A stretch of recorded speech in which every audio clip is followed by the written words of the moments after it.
everybody. This is the women's game, and we are live. It is just literal seconds after the final whistle of the USA versus Brazil gold medal match in which the USA beat Brazil 1-0 to become Olympic gold medalist for the first time in 12 years. Oh my God, I can't believe it. It was kind of a tumultuous first half, but Mal Swanson put away a goal in her 100th cap to seal the deal for this U.S. women's national team to win the freaking Olympics. It's only Emma Hayes' 10th game as head coach. I am truly overwhelmed with joy and pride for this team. So we're here to break down this performance. But first, let me introduce my co-host today. She needs no introduction. There were some rumors spread about who was going to co-host this show with me today, but I am so pleased to officially have the wisest host of Good Vibes, everyone's moral compass, and 2012 Olympic gold medalist herself here with me today. It's Becky Sauerbrunn. Thank you so much for being here. Oh, Sammy, thanks for having me. What were some of the rumors? Oh my gosh. Well, I had let it slip that Ali Krieger might be joining, but Ali Krieger has been spotted in Paris.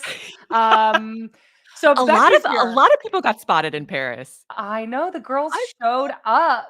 Oh, I love it so much. I'm so glad that they were there to watch the girls win gold. Me too. Pino's there, Tobin's there. I think Kelly's there. Ali Krieger's there. Lauren Holiday's there. Tom Cruise.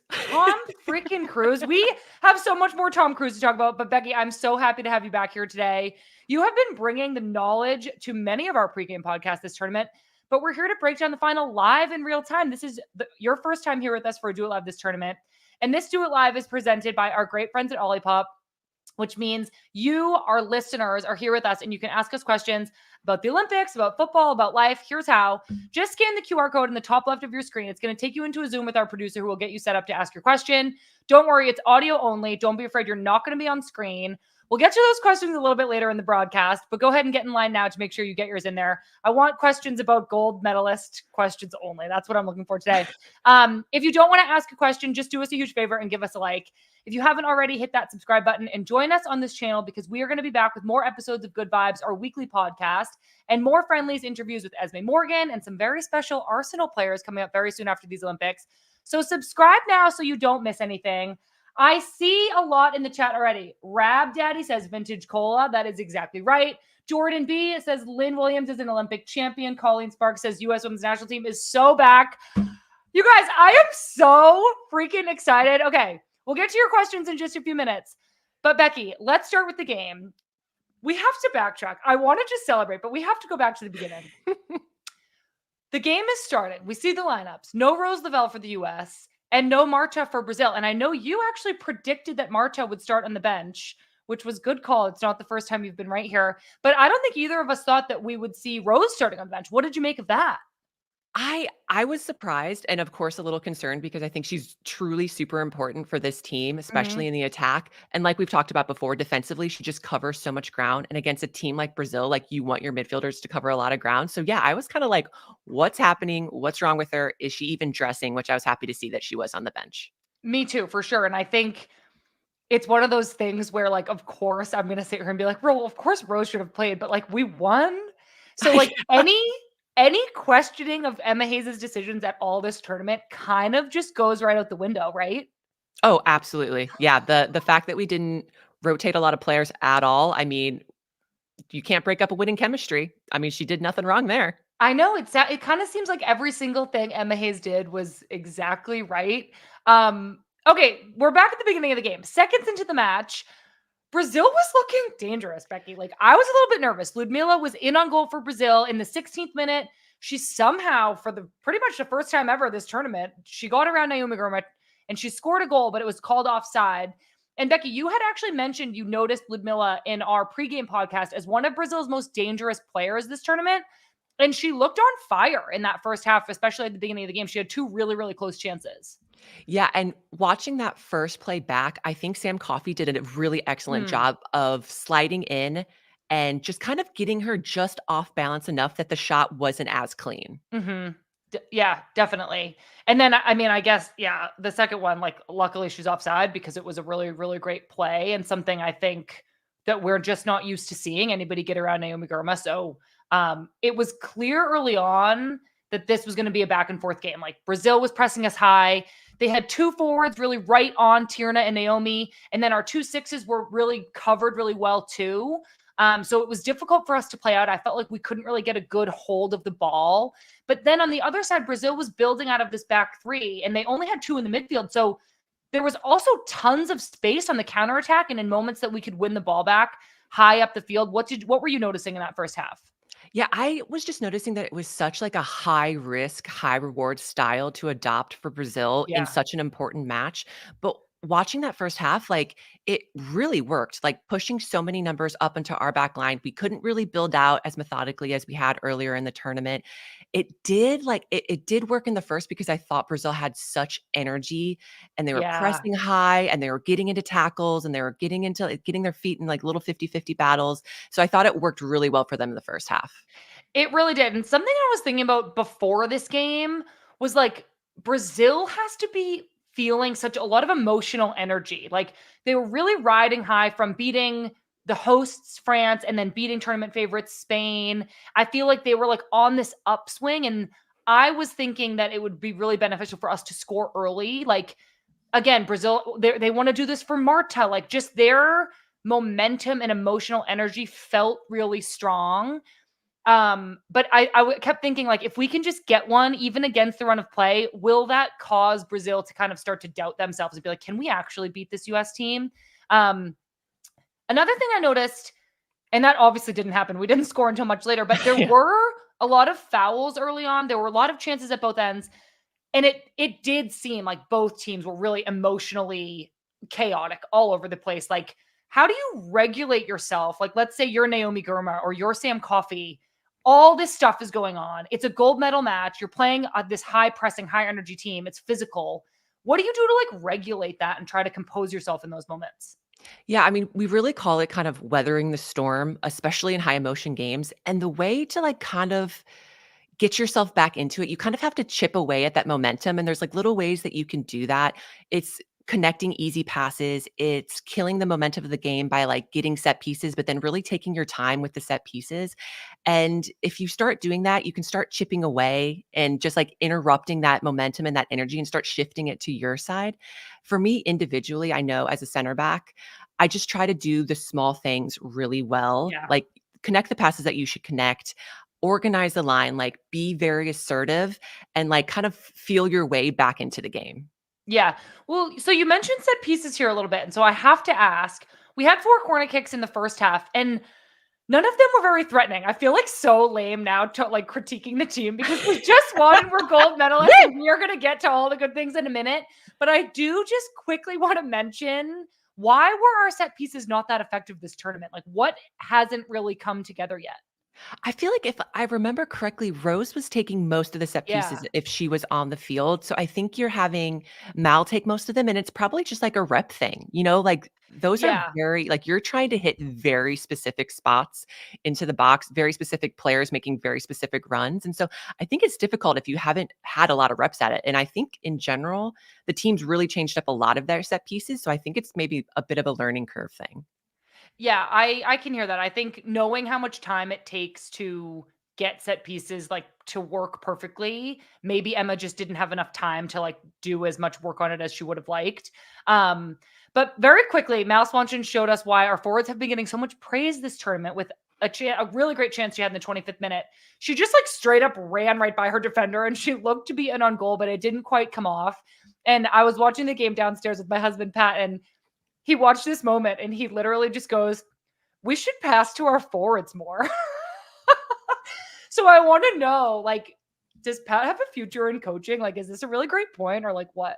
I think probably Emma just needs to give him the assistant coaching job right now. Like my mind's blown by that tactical genius. Pretty, pretty smart. Why do you think when our forwards did get the ball, I think especially in that first half, it was a little bit, they didn't get the ball as much as we would have liked, but when they did, it was really on. Um, was that just because the way Brazil was playing was, like you said earlier, high risk, high reward? Oh, very much so. I think there are times even when if we just bypass that first line of pressure, Lindsay Horan was in a lot of space, and so she could get that. Sometimes she was flicking the ball on, sometimes it went to a Yeah. forward, but I think, like, that's the downside when you push so many numbers forward, that if you can just wiggle your way out of it and have the composure to, like, connect that first pass, which is huge and so important, the Yeah. whole just opens up. And if you have Mal running at a defender like she did on that play, like that is the stuff of nightmares. Yeah, I totally agree. The other thing that was clear in the first half was that like Brazil really showed up to play in this first half. I want to give them a lot of credit. There seemed to be like zero hesitation from Brazil's head coach Arthur Elias to like sit back or try to stifle the US attack and play in a low block like some other teams we've faced have done. He was not afraid to make big decisions this tournament. He got some heat from me, and I like never give anybody heat, but he did not bring human highlight reel Kansas City current star Debinha to this tournament for Brazil. And then he made another big decision again today against my prediction. Again, me and Arthur Elias have some talking to do to leave Marta on the bench for the start of the game. So it was really, really clear that he wanted Brazil to take it to us and like high risk, high reward. Like, let's press, let's go high, let's attack. And his faith in the team was really evident. They outshot us in the first half 8-2. But what really struck me was just their like fearlessness. And Becky, I want to know from you, do you think that a fearlessness like this to start a gold medal match, like, is that coming from the coach? Like it's top down, or is the confidence more like in the core of the team coming from the players? I think it's in the core of the team and the players. And then I think like the best coaches in the game can read the room, and they can read that the Brazilian team had the motivation, the energy, and the coaches know how to like either harness that or release it. And I think the coach in this case just released it and was just like, you guys are feeling it, just go for it. And so I do think it kind of feeds off one another. And it's really huge to have a have players that really believe that their coach believes in them. I think it's a very powerful thing, and it just kind of like feeds off one another. And I thought you saw that in the first half. Yeah, for sure. I just have one eye on the chat. Try it again says the defense won this Olympic championship for sure. Nate Santi says Mal MVP, Alyssa MVP. Chris Oh, Fuller says Fox and Dunn were both great. These comments are spot on, you guys. Very, very helpful guiding our conversation here. yeah. But I agree with you, Becky. I think that's really smart to notice that the coach senses something in his locker room and is just kind of able to let them free. And then Brazil created it. We're going to be done talking about Brazil soon, I promise. But they did have a really great first half. They created another really dangerous chance in the 40th minute with Gabby Portillo getting around Tierna Davidson and crossing it to an oncoming Ludmilla. And this was the play that Emily Fox like headed it wide, just steps from her own goal with pressure on her back, facing our goal. And that play impressed me a lot because defending facing your own goal while you're running is one of the hardest things to do. If you're going to fox around, you're going to find out, right, Becky? Oh, love that. Make a t-shirt. Yeah, thank you. Can you speak to that play a little bit? Like, how good of defending was that? It is phenomenal defending, and Foxy's back post defending this entire tournament has been like truly stellar. I think what she's done so well is in the run of play, she's always keeping herself within the bounds of that far post because that's where all the goals are being scored. And Yeah. so by doing that, she's keeping the space between her and Nay tight, and then Nay and Tierna tight. And by doing that, like you have a chance of getting to the ball no matter where it is. It's when that three start getting a little bit stretched that people get their foot on the ball. And luckily, you have Alyssa that comes up huge in these cases. But Foxy did such a great job. That is so difficult to be facing your own goal, get your head onto the ball and hit it wide. Yeah. It was a huge play. Yeah. It was unbelievable. Another thing that Brazil's play really set us up for was for Alyssa Nair to have such an incredible game. I'm almost like grateful that Brazil like has made it very clear to me. I don't know who's getting what awards, but it's like Alyssa, goalkeeper of the tournament. There were other incredible goalkeepers this tournament. Lorena, Brazil's goalkeeper, had an incredible tournament as well. We saw Anne-Catherine Berger yesterday make a penalty kick save in the dying seconds of that bronze medal match for Germany. But Alyssa came up huge for us so many times this tournament. In stoppage time of the first half, Brazil's Gabby Portillo gets on the end of a cross first time, and Alyssa had to react to deflect it. And it was another like really scary moment for us. Another moment where our back line was a little bit exposed. So we kind of, I mean, I'm riding high on Alyssa, but we move into halftime a little bit on our back foot, Reba. And like you said earlier, Brazil was really taking it to us. They had 5 players pushed high on our back line. I'm going into halftime and I'm kind of like, would it be crazy to change what we're doing and like sub in Sonnet as a third center back and try to get control back there? I would have been shocked, Sammy, if we had made any changes like that at halftime. I think we kind of rode the storm. We got into halftime scoreless, which I think was important because, like you said, Brazil was really going after us. I I feel like Emma wanted to stay with what had gotten us to this Yeah. point, and that was playing in a back line of 4, building out of a 3. Like, even Crystal late into the game was still building out high and just, Yeah. like, sticking with what has gotten them there. And, like, ultimately, like, hindsight, it was the right move. I mean, exactly right. I'm at halftime kind of being like, I agree. It doesn't sound like Emma to make that kind of a change. But I was kind of like, I have Pat in one ear, and he's like, we got to get the ball to the forwards more. And I just felt like we didn't have enough control coming out of the back because we were so on our back foot under Brazil's pressure. So I would have considered subbing Sonnet in a little bit sooner. And then potentially, if we do gain that control, she can step up and out into that 6th position. But I think you're absolutely right to say, now looking back, Emma did everything perfectly.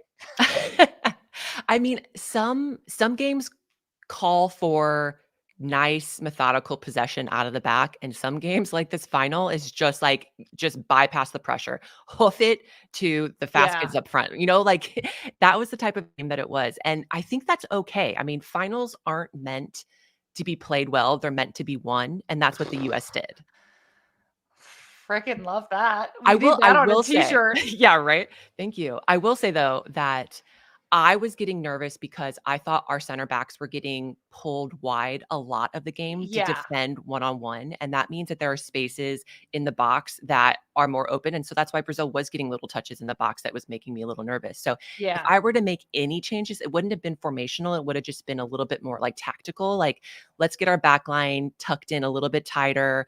Let's make sure that if there are 1v1s, our outside backs are taking care of the 1v1 so our center backs can stay at home. But even then, we didn't really do that either. Yeah, so you're saying I think what I'm hearing is maybe like those times that Tierna was pulled wide to defend and we did let crosses come off. Maybe that's just a case of like, Crystal, let's stay back for a few minutes and not rotate you so high so that we can be a little bit Exactly. more conservative that way. Yeah, totally. It's a much more measured approach than just sub in all the center backs and play a 6-back, Sam. So like Becky wanted, Emma, listen to her. We come up for the second half unchanged. Brazilian midfielder Yaya gets stretchered off and subbed out minutes into the second half. And it actually prompted this long discussion from Julie Foudy in the commentary about the structure of the tournament. 6 games in 17 days. And of course, you never want to see players getting injured. But with a tournament format like this, injury kind of feels inevitable, Becky. Yeah, sadly it does. And we have to keep taking into account that these are the most informed teams in the world right now. And every single game is an absolute battle. And you combine that with the travel, the cadence of the games, the heat, off-field Yeah. obligations. It's just like a really bad combination if you're trying to stay healthy. Yeah, I have to agree with you there. I think this was a lot to be asked of these players. And we did see that with like several really unfortunate injuries. But we're going to turn the page right now and we are going to talk about the best moment of the day, the Yes. breakthrough. In the 57th minute, the Olipop moment of the match, Corbin Albert intercepts a central pass from Brazil and plays Mal Swanson in behind. Mal takes it central and calmly, with defenders chasing her down right behind her. She slots it low and far post into the net past Lorena. And we all hold our breath for a minute to make sure that the VAR check comes back onside. And it does. And we're up 1-0.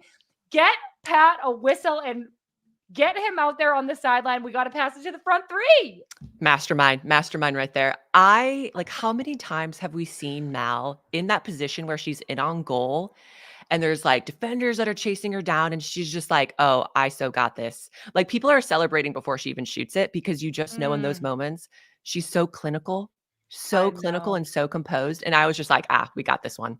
I know. As soon as that went in, I was like, wow, we're going to do it. And things really started changing there. So March has subbed onto the field around the 60th minute. She becomes the oldest player ever to appear in an Olympic gold medal game.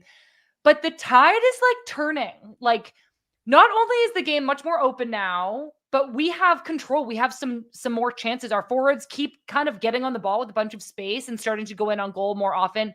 Trinity Rodman has a really, really close chance with her left foot. it starts to feel like not only can we win this game, but we could like win by a few goals if we got some of these chances squared away. For sure, for sure. And it's so you can like it's tangible when the momentum shifts. You can just like see it happening. And I think Brazil gave so much in that first half that it just wasn't sustainable for another Yeah. 45. And I think that the Mal goal was just kind of a dagger to their like collective hope. And I going into halftime, I really am glad that it was 0-0 because if I think Brazil had eked in a goal in that first half, the second half would have been completely different. And Mm, I think because the game slowed down, that actually worked a lot in our favor. And Brazil's still pushing numbers high because they have to.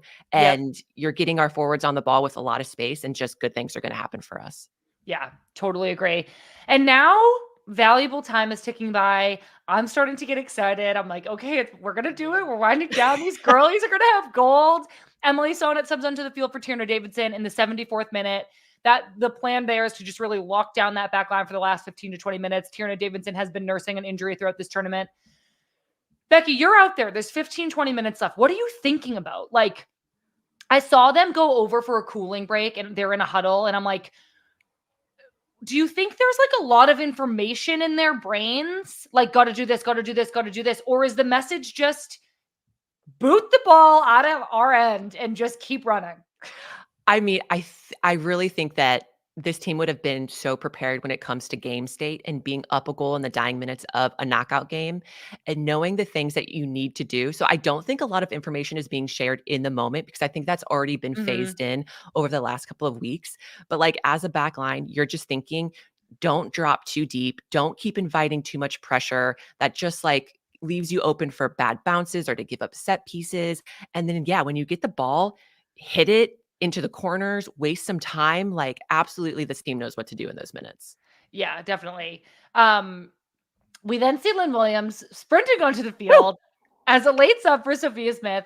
Nothing makes me happier than seeing that one leg sleeve out there on the field. I am just so proud of that lady. And then I think also like what Lynn actually can bring to the end of a game like this is that really special defensive ability as a forward.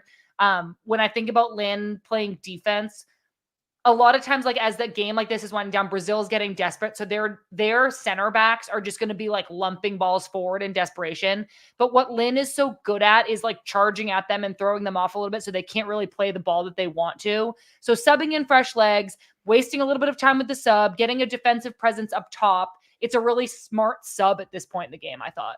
Oh, 1,000%. I think Lynn is so perfect as Lynn's just perfect in general, but if you need to sub somebody on into this match, I think Lynn is a perfect sub. As someone who has had to play against Lynn a Yeah, lot, like, you're so right with what you're saying. She can close down the ball really well.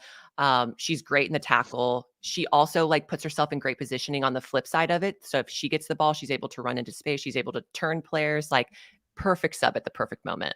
definitely.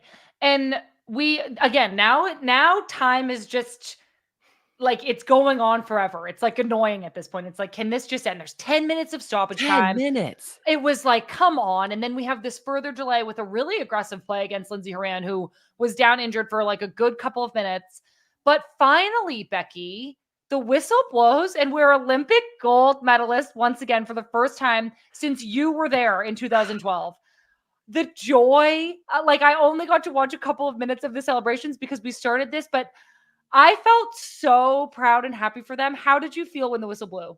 Oh, I was so proud and I was starting to, like, tear up a little bit, and like you, I only had, like, a few minutes to, like, just watch them celebrating, and Yeah. just to see, like, the jubilation on Sam Coffey's face as you see her, like, I running, and then the know. piles of people, and, like, they all look so tired, but so happy, and I'm sure they're so exhausted, but they're so just elated, and when I think back on, like, all the tournaments that we've played in, like, those are the best seconds when the final whistle goes and you're just with your teammates for that last little bit of time.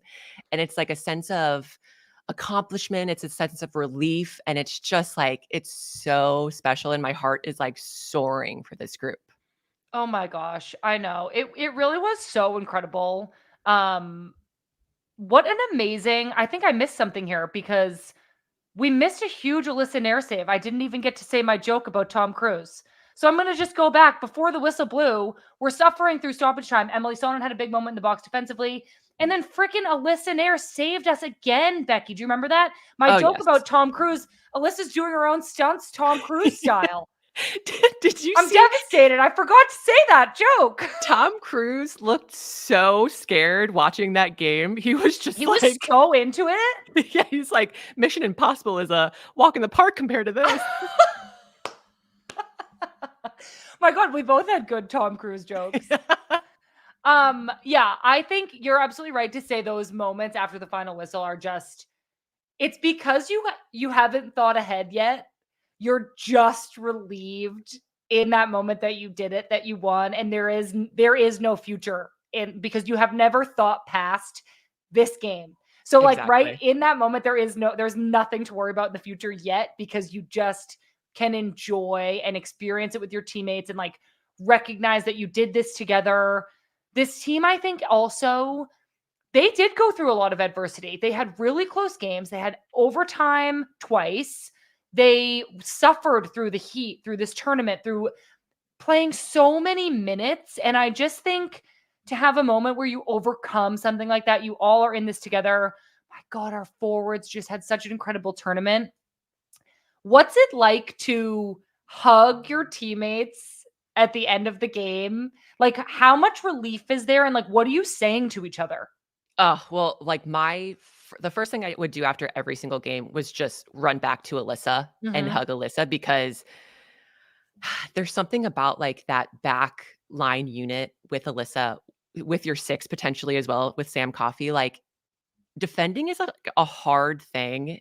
And I've said it before, but like it, your success as an individual on a back line is so determined by the people around you. And Mhm. I just thought that back unit was so amazing this entire tournament. And so sharing that moment with them, like, guys, we just put in 6 shifts and defense wins championships. And look what just happened. We just won a championship. Oh my gosh, I know, that is so true. I feel like my memory of winning in 2019, like I just wanted to hug everybody and thank them, because in that moment, again, you really did all do it together. Like, there is internal competition on this team. Like, everybody wants to start, everybody wants to play, everybody wants to score the game winning goal. But when in 15 years, when you look back, like, yeah, of course, everybody's going to know who scored, but, that's why you want to thank them, is like, you gave me this. Like, Thank you you. helped give me this experience, this gold medal, this life changing, memorable moment that we like are experiencing together. So I would have been like crying, thanking Mal and like thanking Sam Coffey and thanking Alyssa and thanking Sonnet. I genuinely would have just been like, I am so grateful to everybody who helped make this happen. So true, and I also think that extends to the staff as well, and not just, like, the Yeah. technical staff. I'm talking the medical staff because you know Yeah. that those athletic trainers, like Juliet Barnes, like Katie Donnelly, were probably, like, having no sleep, treating players at Yeah. all times of the day and night, Mhm. and keeping as many of them as healthy as possible because we have no idea what the injuries were really like inside the team. And imagine just because it's always worse than what we see. And so I think like that feeling of gratefulness certainly extends to everybody else. Totally. How are we feeling on the flip side for Marta? Like, on a human level, a silver medal is obviously a huge accomplishment, but Marta has said that this was her last major tournament with Brazil. She already has silver. How do you feel for Marta in this moment?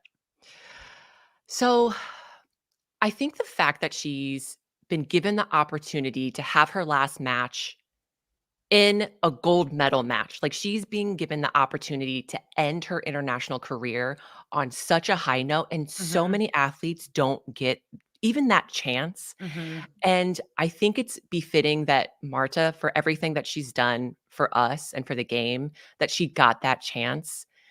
And no, I don't want her to win gold at the expense of the US, but I will say that I am glad that she got the chance to win the gold medal because she's a prolific person and player. She's a talisman for so many, Yeah. and it would have been awesome for her, but I just can't give it to her. I can't give it to her at the expense of the US. I feel that. I will say, and you might have to block your ears for this one, but Marta is going back to the Orlando Pride, who are having an incredible NWSL season. So she may have one more chance to win a first place trophy later this year. True. On another note, and then we're going to get to everybody's questions. I do see you all in the chat. Dennis says, can't wait to see the designs of triple espresso with the gold medal. Prachi says, we love Marta. I know you all are trying to watch the medal ceremony. I hope you have that up. We're going to get to your questions in just a second, but Becky, I need to give you some credit. You correctly predicted also the bronze medal match outcome yesterday. Germany beat Spain 1-0 thanks to a very nicely taken penalty kick by Julia Gavin. And then an incredible last-second penalty kick save by Anne-Katrin Berger for Germany. You predicted that Germany would win, Becky. How'd you know? I just had that feeling. And also sometimes a broken clock is always correct twice a day. So you just, maybe it was a lucky guess, or maybe I just, and like Pat, right. I'm a mastermind. I think I more so believe the second one. So we have going on in the medal ceremony right now, the USA gold medalists, Brazil silver medalists, and then Germany will be there collecting their bronze medalists from their win yesterday. But fortunately, we've reached a part of the show where we get to hear from you all, everybody who's in the chat, everybody who's called in. If you want to join us here live on YouTube, just scan the QR code in the top left of your screen or click the pinned comment in the chat. That's going to take you into a Zoom with our producer who can tell you everything you need to know. You're not going to appear on screen. It's audio only. If you don't want to ask a question, just do us a favor and give us a like. It helps us more than you know. Okay, so I'm going to go to the questions. Before I get to that, just in from our producers, Emma Hayes said this after the game. The team have taken everyone on board, everything she said. They're tremendous people and players, and that she feels really emotional, and she's wearing her dad's necklace with an American eagle on it, which she then kissed, which is very, very sweet. Very happy for Emma. Yeah, that's really lovely. Yeah, that's really lovely. Okay, to the callers. When I call your name, take yourself off mute and then tell us where you're from, and you can ask us your question. Up first, we have Abby. Abby, can you take yourself off mute? Hi, guys. Hi. First of all, hell yeah. Hell yeah. I'm coming to you from Lincoln, Nebraska. Oh, amazing. Awesome. And my question is it arguably more impressive to win gold at the Olympics, given all of the extra challenges it presents versus winning in a World Cup? That's a really interesting question. I think I would see it kind of from both ways. I think that the games are closer together, which is an extra challenge for sure. But at the Olympics, there's more teams. So you have an extra knockout stage game to get through. When I think back to 2019, how we got through Spain, France, and England to then get to the final was really, really, really hard. So I don't know if I'd say arguably more impressive, but it's definitely a challenging tournament of really, really condensed talent. Becky, what does your gut say on this one?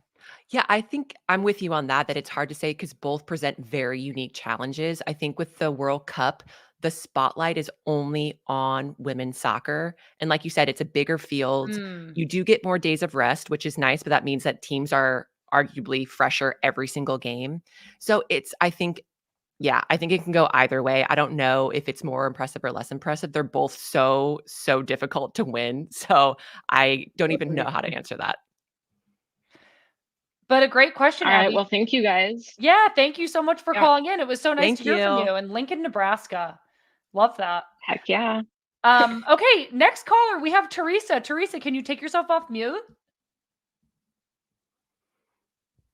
Hi, guys. Hi. Hello. Hey, so first of all, I have to say, I'm from the middle of nowhere, Maryland, but as a librarian, I thank you, Becky, for emphasizing books. I love it. And I do have, my question is, there were so many heart-stopping Alyssa Nair moments this tournament.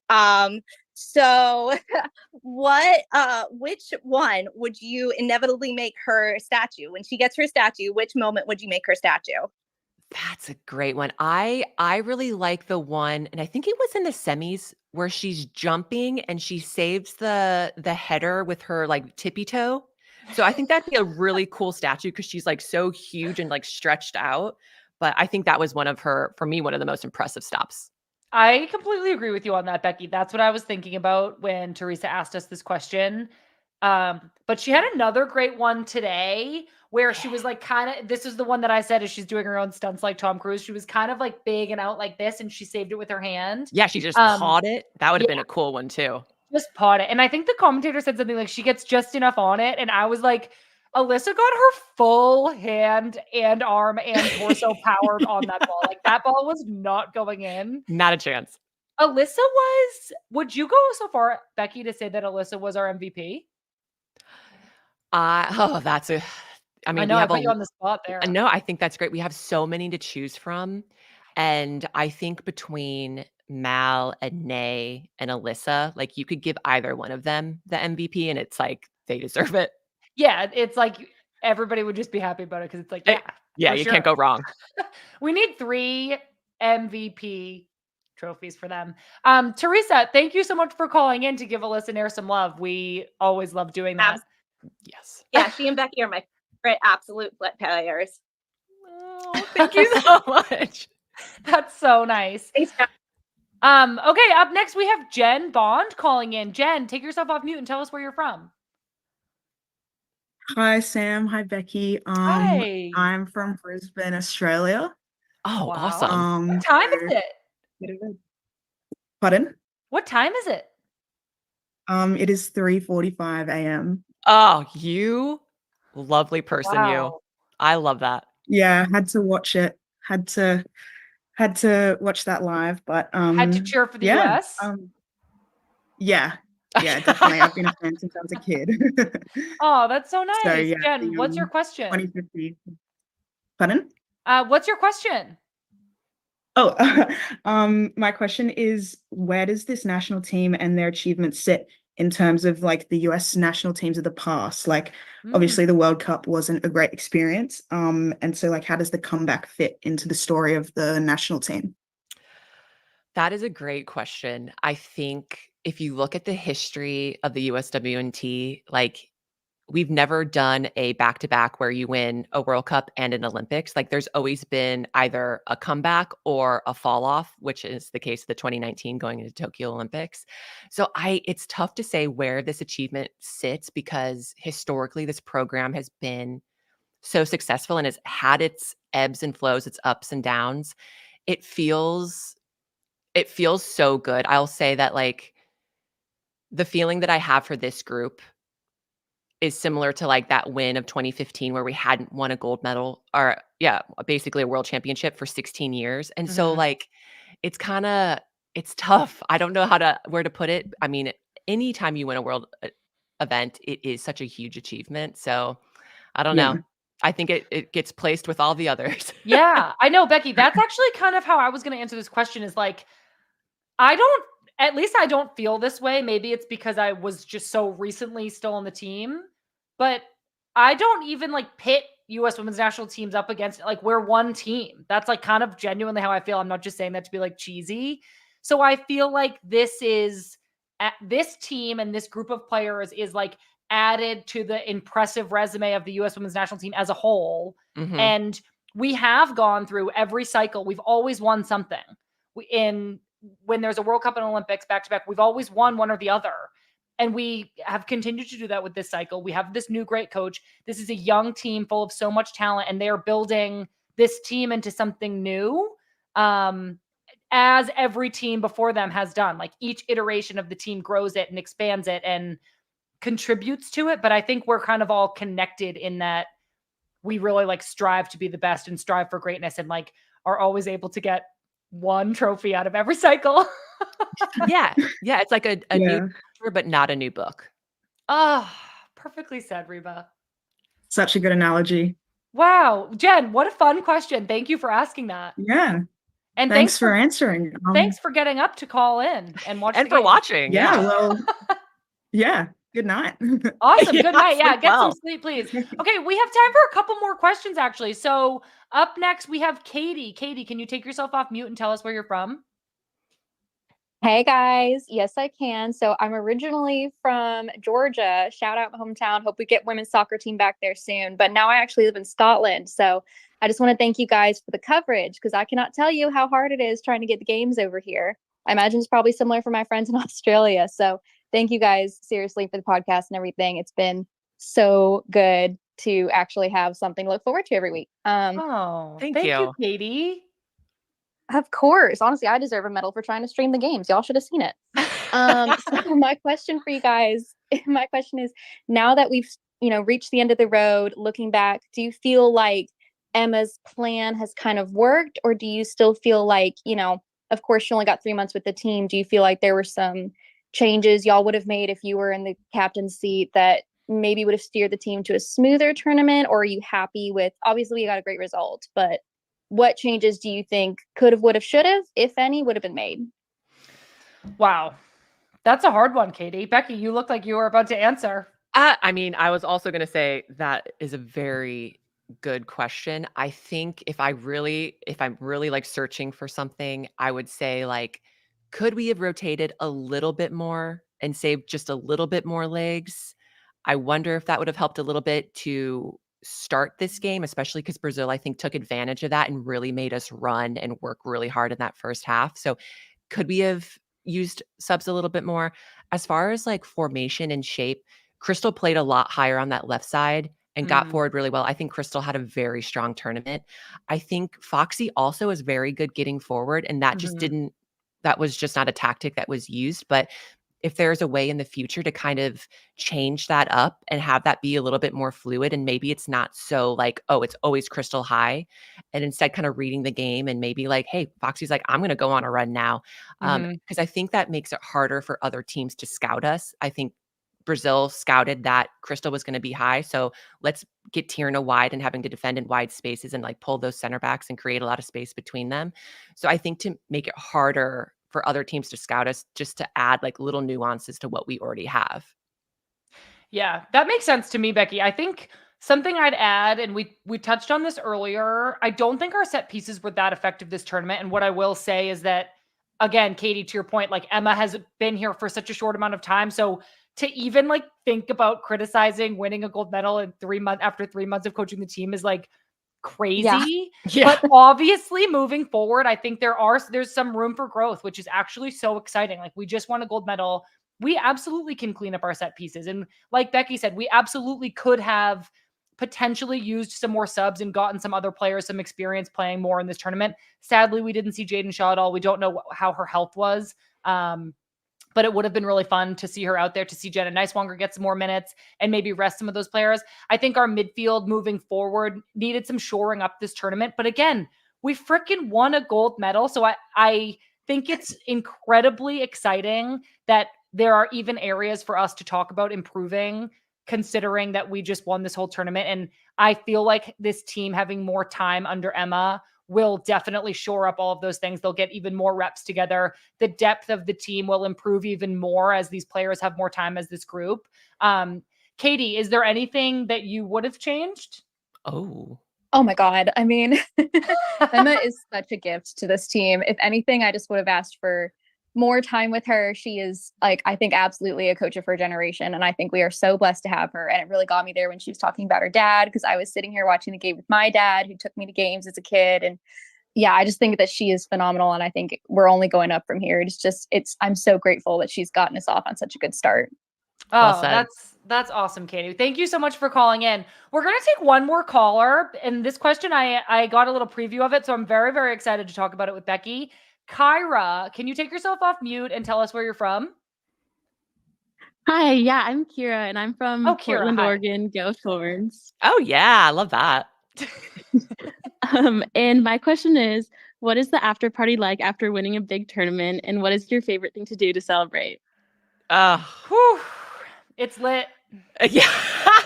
Yeah, it's pretty amazing. I don't know who does it, but usually, I don't know if you can do this in the Olympics, but at every other tournament, there's usually some adult bevies in the locker room, and you've just been so disciplined for the last month. Like you've been drinking water and electrolytes, and you've been shoving food into your body when you're really not hungry. So it's like the first time that you're kind of like getting to drink something that you've been wanting to drink the entire time. And you're also just so dehydrated from the tournament that like you have 2 sips and you're like, let's go. It gets real loose, real fast.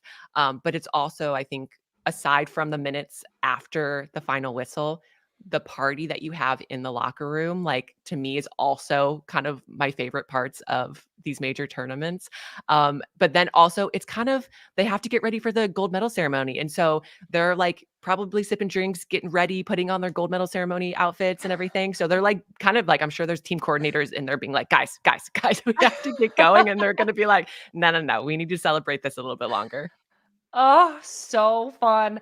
I know. My gosh, it's the best. One of my favorite parts is anybody who knows me really well actually knows this, but like I'm such a sucker for like being in a group and all singing the same song. Like I tear up when I have that moment of like, oh my God, I belong here. And we're all singing the same song. Like I'm literally gonna cry right now thinking about it. So when we would sing like we are the champions, and everybody would like hold their arms around each other and sway, and you'd have a beer and a champagne and God knows what else going on. Those are like my favorite moments of celebrating is like the singing. Yep. I know that about you, Sammy. You do like to carry a tune. I love singing as a group. Yeah, I'm really excited for these players that they get to like probably I think I'm reading all the comments. They're getting their medals right now. And then yeah, I think they'll go back in the locker room, they'll shower, they'll do their thing, they'll get back on the bus, they'll have some drinks, they'll go probably have like an after party with friends and family. They'll just get to shove in some pizza and chicken wings and whatever else that they want. And it's gonna be so much fun. I'm so excited for them. What an incredible celebration to be wearing their gold medals the whole time. Oh, absolutely. You're not taking that sucker off. No. Oh my God. I wouldn't even take it off in the shower. Can't. Sleep with it under your pillow. Kira, what a fun question. Thank you so much for calling in. Thank you. Thank you all so much for your questions today. And thank you for tuning in with us throughout this Olympics. It has been really incredible to experience this whole tournament together. All the good times, all the leg sleeves, all Emma Hayes' motivational speeches and antics and things that she showed the team. Alyssa Nair making save after save, triple espresso, going out with the bang, the Naomi Girma love. I'm so grateful to everybody for being a part of this with us and for giving my job so much joy and connection and purpose. It's such an honor that I get to do this. And Becky, you have been the best partner that a podcast girly could ask for. So thank you so much for being here with me. Sammy, honestly, like I'm so glad that I got to do this with you as 2 players that have gone through it, have played in these tournaments, have won tournaments, lost tournaments. Like I feel very grateful that I got to do this whole experience with you.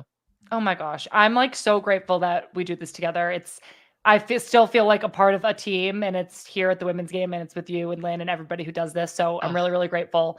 And Becky, we're going to keep doing this together. This isn't over. Every Tuesday, starting a week from Tuesday, Good Vibes FC, our weekly podcast, is coming back to the world. So for those of you who don't know, you might be new here. The women's game hosts 2 regular weekly podcasts, Good Vibes FC, which drops every Tuesday with my co-hosts, Becky Sauerbrunn and Lynn Williams. It covers all things global women's soccer, but especially the NWSL and the U.S. women's national team. Then on Thursdays, we have Friendlies, which is our interview show, which has the best players from around the world come on to speak with me. Our next guest is Esme Morgan, a Lioness. She just signed with the Washington Spirit, and we have some interviews with some Arsenal players coming up that I know everybody is going to want to listen to. We also have a team of the tournament from this Olympics coming out on YouTube, dropping on Monday. So make sure to tune back in right here to our YouTube channel for that. While you're here right now, please subscribe to this channel and turn your notifications on so you don't miss anything. All of our podcasts are available on here and on our podcast feed, which is wherever you get your podcasts. You can follow along with us across all of our social media, Instagram, Twitter, TikTok, and even Threads at Women's Game MIB. And you can even send us an email at womensgamemib@menandblazers.com. I would really love to hear from you. Let us know what you thought of this Olympics coverage and who you're excited to hear from on Friendlies later this year. Huge thanks again to Becky, to all of our callers today for calling in. A huge congratulations to the gold medalist U.S. women's national team. And a big thank you to the entire team here at the Women's Game and Men in Blazers for everybody's tireless work this tournament. I'm Sam Mewis. This is Becky. And this is the women's game. Thank you all so much for being here with us. We'll see you soon.